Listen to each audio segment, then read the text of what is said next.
Right, hello. Fantastic. My name is Megan Taslam and I'm here for episode 2 of the Thyroid Diaries to bring you the 5 steps to crafting your dietary blueprint. Now, if you're jumping on with me live today, please say hello.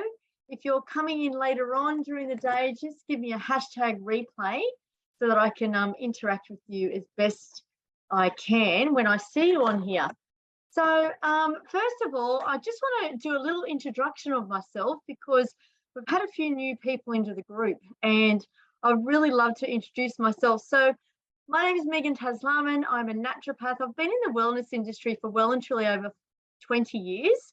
I began as an aromatherapist. I did a lot of massage therapy, remedial sports, and aromatherapy from a bodywork perspective. I also was a reflexologist, and then I embarked on my Bachelor of Health Science degree for naturopathy. And that took me several years to complete because I was working along that side as well. And I opened my holistic health practice in Sydney and had that for 7 years. And recently I have branched into the online world where I conduct the 100% of my business, which is naturopathy. I'm no longer massaging because I did that for well and truly probably about 16 years all up. So hence, this is why I'm here every week. I bring a live to this group to help inspire, to help educate, and to help really you guys get the very best for your health, for your next step for your health and wellness journey. Because at the end of the day, it is a journey. So if you're here today, just give me a wave, give me a thumbs up, let me know that you're here, and let's get going. So today is all about 5 steps to crafting your dietary blueprint. So I'm very, very passionate about diet. I'm very passionate about dietary and lifestyle and all those fundamental aspects that we have free at our fingertips. Yeah, it's abundant. It's just about knowing how to tap into it and crafting what will work for you. That's the important thing. So as a coach and facilitator in the naturopathic world, that's what I do. I help support and guide you so that you can craft your own blueprint. Because what I do for me may not necessarily work for you. Now, the fundamental principles possibly will, depending on what your diagnosis is, if you've got a diagnosis or whatever your health goals are. So absolutely fundamental principles, but at the end of the day, it's got to work for you, right? 100%. So just getting into the diet. So I'll just tell you a little bit about why I'm incredibly passionate about why it's so important to choose the right foods for your body. Because if you're not tapping in, if you're not actually using your own intuition, which is our greatest gift, by the way, and if you're just seeking advice, including my advice, like everyone's like, okay, I'm just talking about governmental advice at the moment. You know, like for example, the food pyramid, which has been created decades ago, is so incredibly out of date. It has on the bottom of the pyramid, the most food items that you should be eating is carbohydrates. It's got a lot of bread in there and those types of, in my opinion, refined carbohydrates as well. You know, whole grains. Now, if you're like me and you ate a lot of those types of foods growing up as a kid, and then potentially you got a chronic disease issue such as Hashimotos, like me, well, you would have, unbeknownst to yourself and your family and your beloved parents, you would have been doing yourself a complete disservice during that whole time. And when I reflect back, I remember, like, if you grew up in Australia in the 70s, you probably had a sandwich for lunch. It's possibly now these days as well, I'm not sure, but certainly in the 70s and the 80s, it was sangers for lunch, right? And, you know, my mum was very good at putting in the veggies. So she put in some grated cheese and carrot and cucumber and all those types of things, But the bread itself every day was inflaming my digestive system. It was inflaming the mucous membrane. Now, whether or not that was a genetic,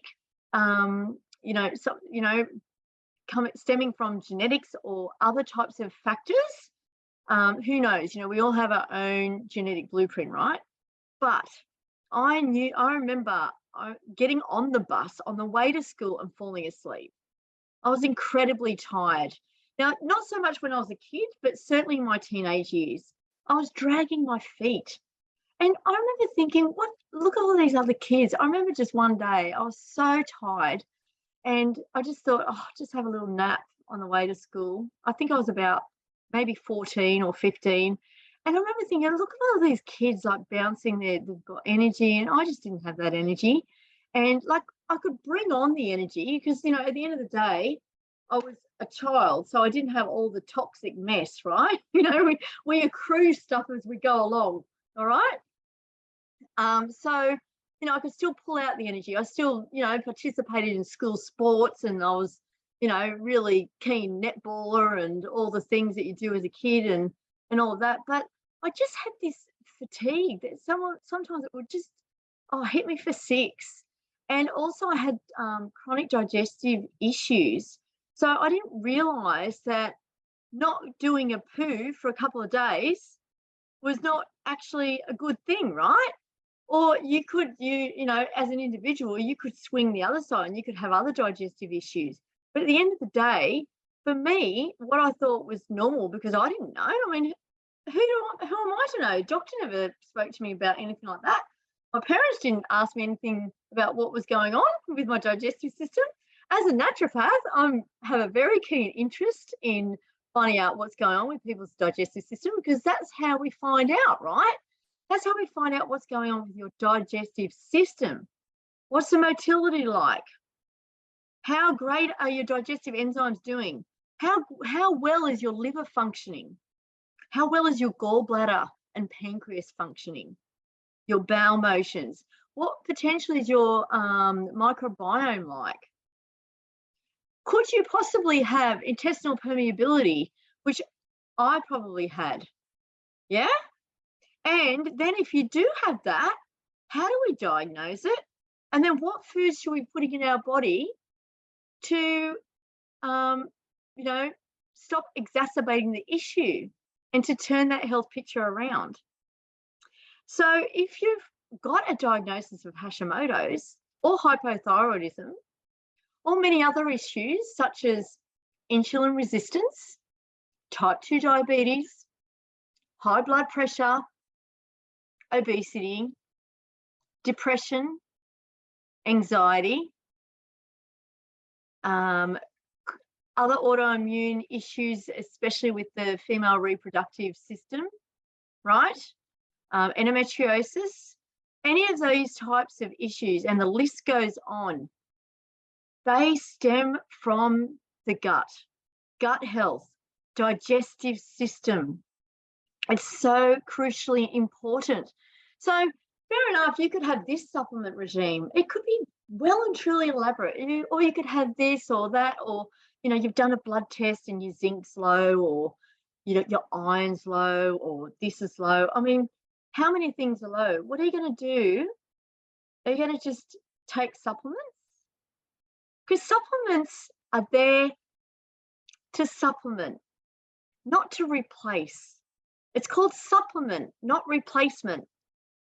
So the way I look at supplements is they are there to create a bridge from where you are to where you want to be for a finite period of time, unless it is something that has gone on for a significant amount of time that you may need because we just can't get it in our diet and we really need some repair work to be done, okay? So that's where that regime may go on for longer. But they're not supposed to be lifelong, and they're not supposed to replace our diet. So ideally, what we need to do is we need to unravel what's going on for you as an individual. And then like back up to the causes. Now, I'm specifically going to be talking about diet today, but there are many triggers to a disease such as Hashimoto's. Okay, stress is an incredibly huge trigger. Diet, also environmental toxins, also viruses such as Epstein-Barr virus and cytomegalovirus and some other viruses as well. So there's quite a lot, of etiologies, but at the end of the day, it's about pinpointing what the causes were. Because if you're just going to be putting in some supplements or continuing the dietary regime that may just be a habit, you may not actually know whether it's causing you a disservice or not.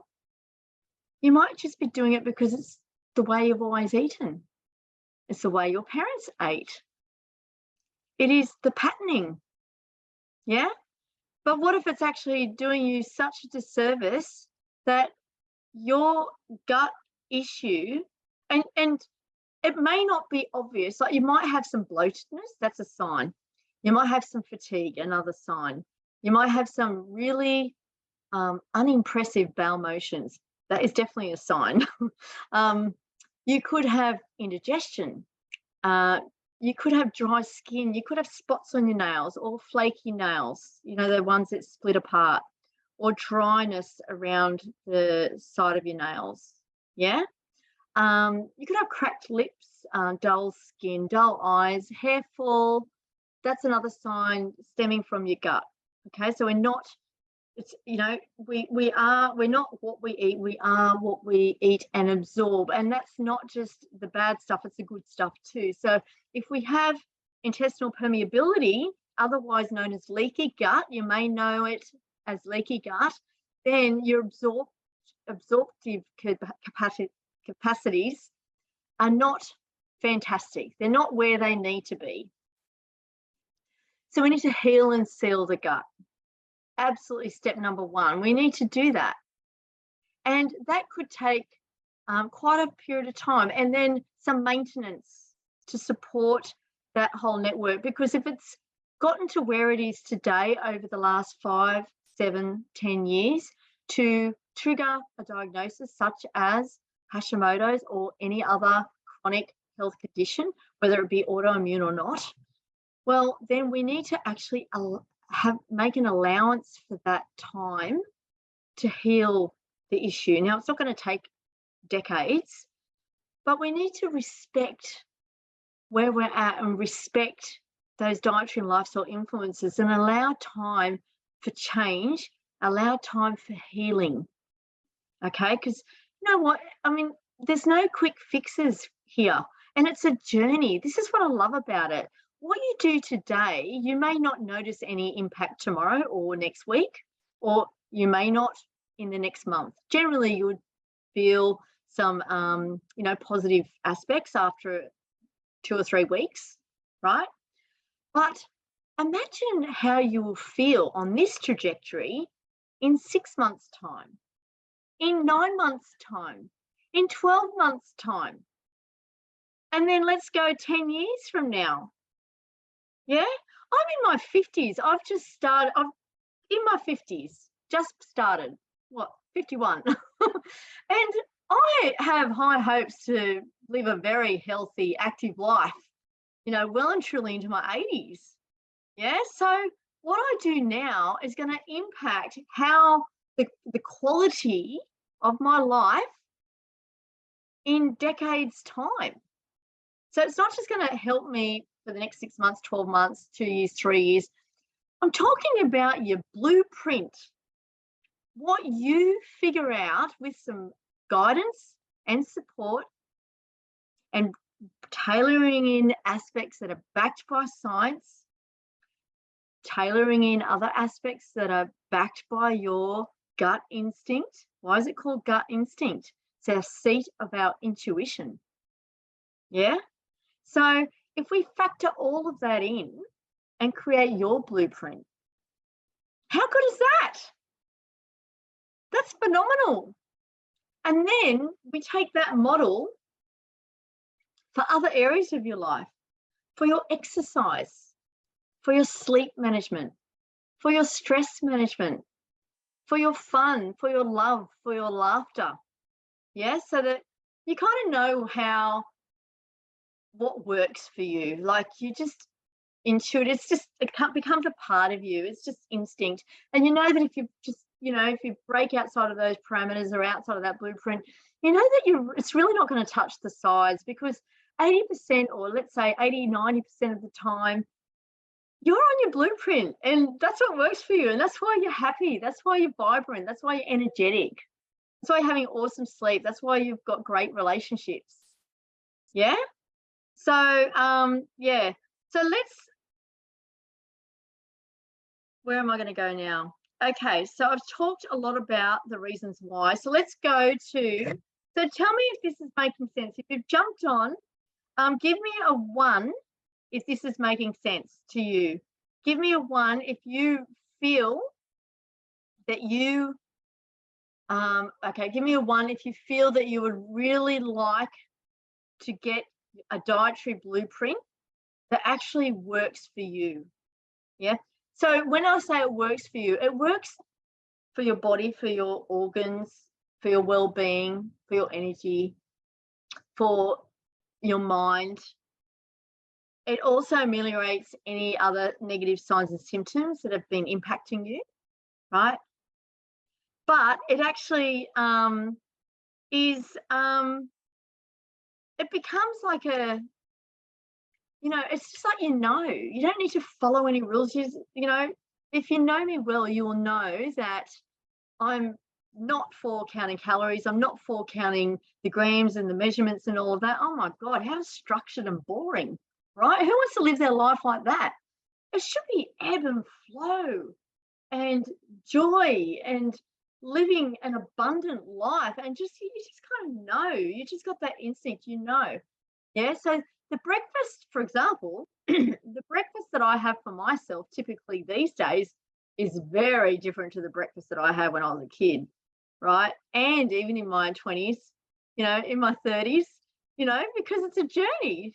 So I've crafted my own blueprint. And so that is why it's my passion and purpose to save those decades for you, so that you can do it in like a relatively short period of time and then start savoring the benefits, right? Willie, hi. Glad you're here, Willie. Yeah, 1, absolutely.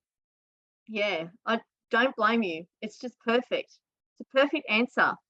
Okay, so let's 5 steps to crafting your dietary blueprint. So you may have already picked up a few of them through what I've been talking about. Hi, how are you? So first of all, we need to investigate. We need to investigate. Now, this is a combination of my guidance and support, but you may already know, so start looking within. If you need to write it down, write it down. Yeah, if you need to just record a little voice message for yourself as a reminder, do that. But we need to investigate what's working for you and what isn't working for you. Now, when I say what's not working for you, I'm not just talking about the extreme negative effects. If you're just feeling really subpar, yeah, because we don't want that. We want optimal. We want wellness, vitality. So after you've eaten a meal, if you have to go and have a nap, well, there's 2 things. Either the meal, there's definitely the meal has impacted that, right? But also we may need to look at your body systems. Like why is it that you need to go and have that nap? There could be some adrenal fatigue, or there could be some blood sugar dysregulation. So as a naturopath, before I decided to specialize in thyroid, I was a general naturopath. So I worked with all types of people with all types of conditions for several years. So when I look at thyroid, I don't just look at thyroid. Like, for instance, Hashimotos, that stems from an autoimmune issue, which happens to affect the thyroid gland. But it doesn't just come from the thyroid, right? It actually comes from the gut. It's actually where we need to look at. That's where the light's shining. So let's start listening to our body. We've got a series of feedback loops. So we need to know how vital is that? How much vitality do we get from that food? How much energy are we getting from that food? Is it serving us? Is it truly serving us? Are there any signs and symptoms such as bloating or poor bowel movements, constipation, diarrhea, or just unimpressive, right? Have a look.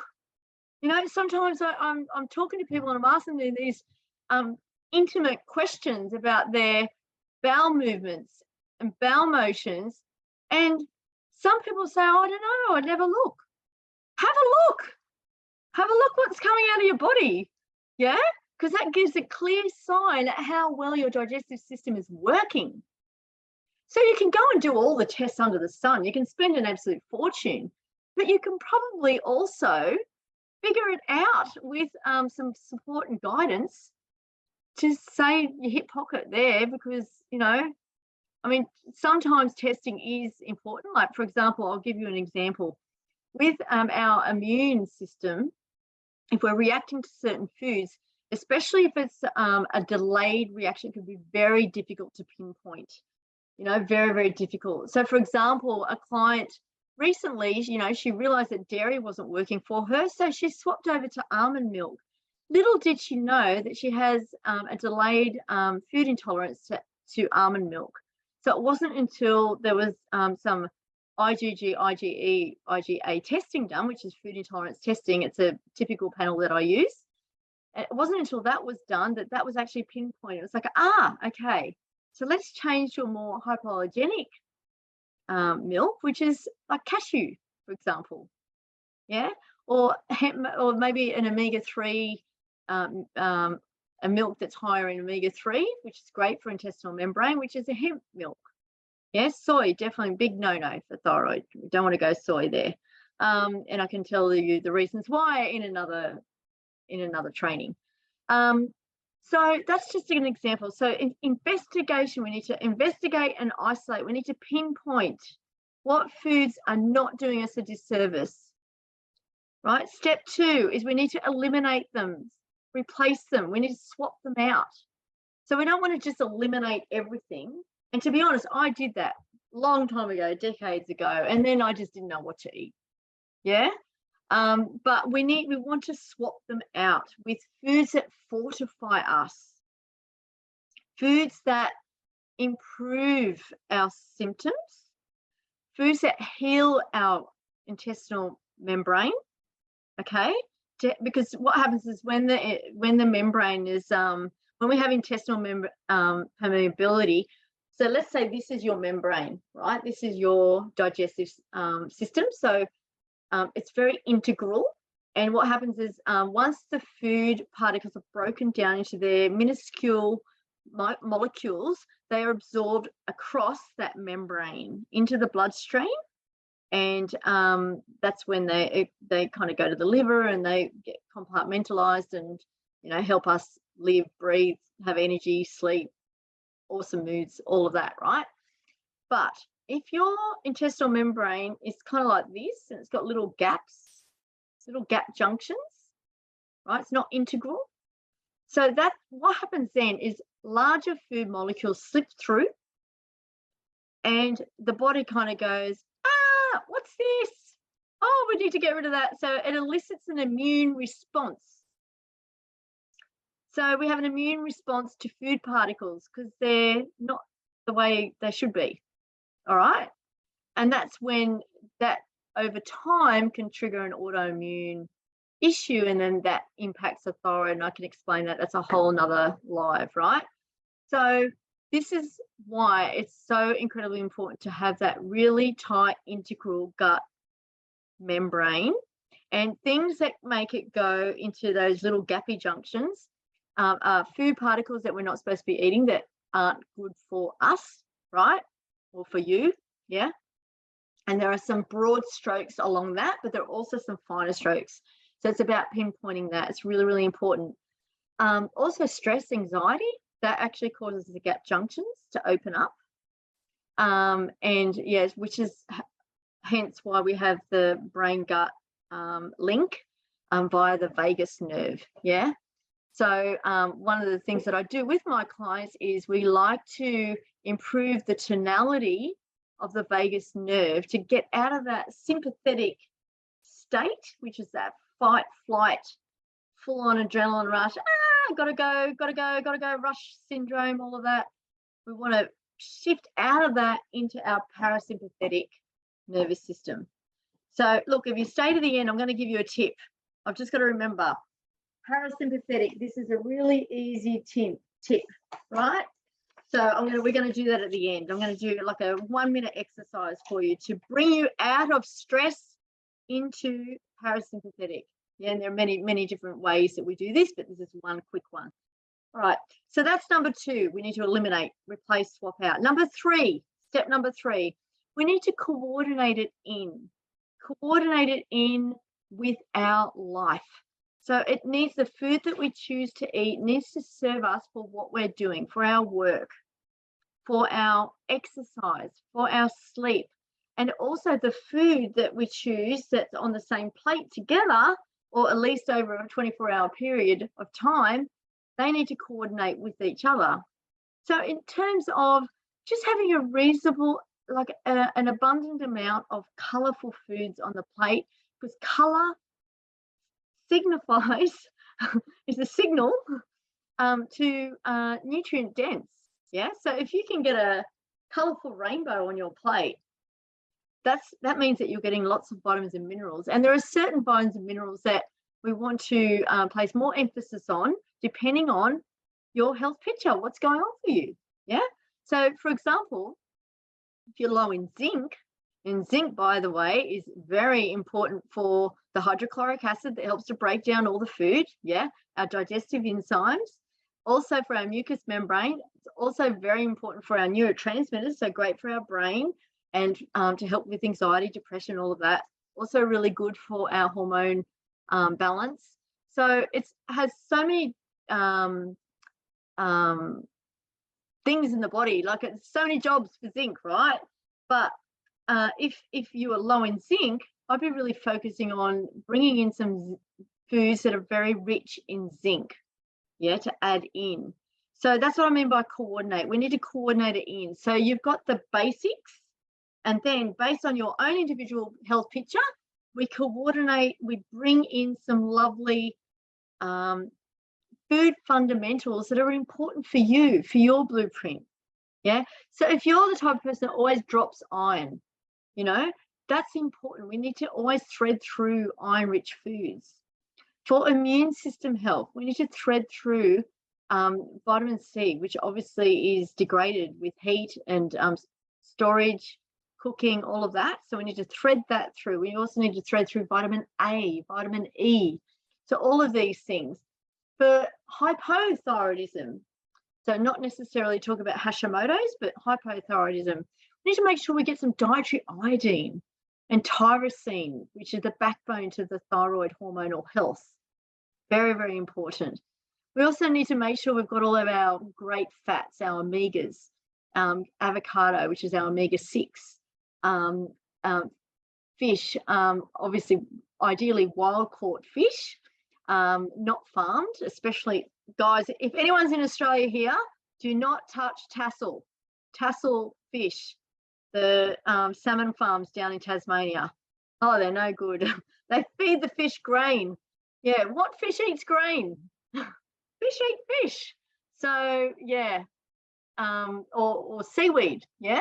So yeah, big tip there. I'm not sure, Willie, let me know, what's the fish like over there? You're over in the States, I think. Yeah, from memory. So yeah, let me know what the fish is like. Do you get it from, is it Alaskan? Do you get it from Alaskan waters? I'd love to know. All right, so that's our coordination. So that's coordinating. Now the fourth step, yeah, the fourth step is to heighten your intuitive guidance. I cannot place enough emphasis on this. If you're in a stressed state, we need to calm down, rest and digest. Yeah. Big tip, Never eat food in a highly stressed state. Also, we don't want to be eating while we're working because you're not focusing on the food. Food is just a beautiful pleasure. It should be enjoyed, celebrated. So we want to make sure we're chewing slowly. We don't want to be wolfing down the food, okay? Because that causes digestive issues. It can lead to intestinal permeability down the track. Being in a stressed state will open up those crypts that I was talking about earlier. So it's about harmonizing your mind with your body and heightening your intuitive guidance so that you really know. So really tapping in to what is the right food for you to nourish you and to support you. Because we can have a look, we can do all these elaborate testing. If you've got some quite significant gut issues, of course, we can do some laboratory tests and see what's going on for you. But then what's the point of that if we're not then going to couple that with our own intuitive guidance, yeah? So that we're getting the very best out of food. Because it's pretty boring to just eliminate that altogether and then what's left, just eat that. We need to bring in some new, recreate blueprint for you, yeah? So that's number 4. Just reading here. So Willie gets fish from Alaska, shrimp from the Gulf. Okay, cool, awesome. Actually, I get wild caught Alaskan fish here. Obviously it's not fresh; it's frozen, but the colour's really vibrant. It's that real flamingo pink. So another really good quality salmon, if you're in the southern hemisphere, is regal salmon from New Zealand. It is actually farmed, but they care for their fish farms very, very well. And that flesh, the colour of the pink, is really that bright, that beautiful flamingo colour. So that's what you want to look for. Yeah, if you're buying fresh, you want to choose fish that has really shiny eyes and nice scales, you know, and you know, if there's any slime, just don't touch it. All right, awesome. Okay, so number 5, we need to practice and we need to implement. Yeah, so I promised you 5 steps. Did I say they were easy? They're not easy, because the thing is if you've done X, Y, and Z for a lifetime, well, it's going to take a lot of practice for you to implement your new dietary regime, right? And to harness some new skills, maybe some new skills in the kitchen. So this is what I like to teach my clients, to really become resourceful so that they are well prepared coming up, like if they've got a busy schedule coming up, or if they've got extra workload or whatever. It's about preparing, but it's practicing and implementing it and seeing what works and really fine-tuning it. So one of my clients at the moment, she's really getting into the pre-prepared because she doesn't want to get caught out being ultra busy with work and not having the right food for herself. Yeah, because that's when things start to go a little bit haywire. Before you know it, the fatigue is creeping back in. Potentially the weight could be coming back on as well, or your moods may be a bit erratic. You know, it does not help your hormones at all. We want to have nice, harmonious hormones, right? All right, so let's just do a quick summary. The 5 steps for crafting your blueprint are: number 1, to isolate, investigate, to pinpoint what foods aren't serving you. They need to go for now. They may need to go forever, depending on what your condition or diagnosis or health challenge is. Yeah.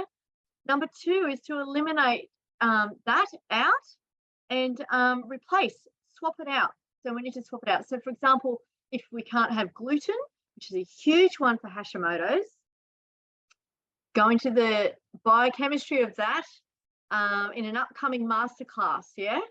So, well, it's still a few weeks away, but I'm definitely going to be doing a masterclass on that because I think it's crucially important. If you're here live or in the replay, let me know if you'd like to know why gluten is not ideal for those suffering from Hashimoto's or any autoimmune disease for that matter. So I'll be talking about that in detail then. Okay, so swapping out. So number 2 is eliminating, replacing, swapping out. Number 3 is coordinating your meal with your lifestyle, what you're doing. Are you sustaining yourself for what you're doing from an energy perspective? Calming your body for sleep, your timing of your meals. Yeah, it just needs to be coordinated beautifully in with your life. Yeah, it's one aspect. Number 4 is to heighten your intuitive guidance for meal creation, for food preparation. Yeah, follow your nose when you're cooking. Yeah, the nose and taste are intricately linked. So if it smells good, it's going to taste good. We want to love our food too.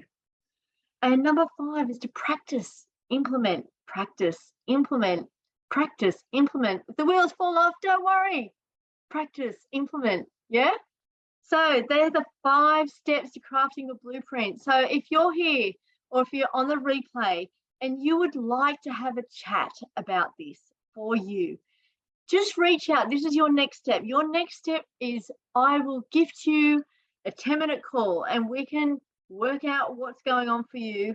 Just have an initial chat, and then if you're needing further support and guidance, we can talk about that too. Yeah, but you might just need a few tweaks and changes. You might want to just talk about what's going on for you.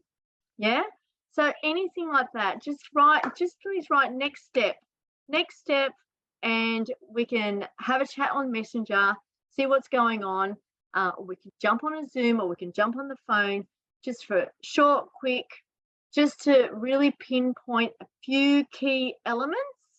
And if I can help you further, we can discuss that too. So just write next step, and I look forward to connecting with you. I really hope you've gotten value out of this. If you have gotten value out of this, please give me a heart or a thumbs up. And I've thoroughly enjoyed this live, and it's my passion and my purpose to help you craft your blueprint for your diet and for all aspects of your life. So I wish you a wonderful day, and I look forward to seeing you next week for episode 3. Have a wonderful week, and I look forward to seeing you soon. Bye for now.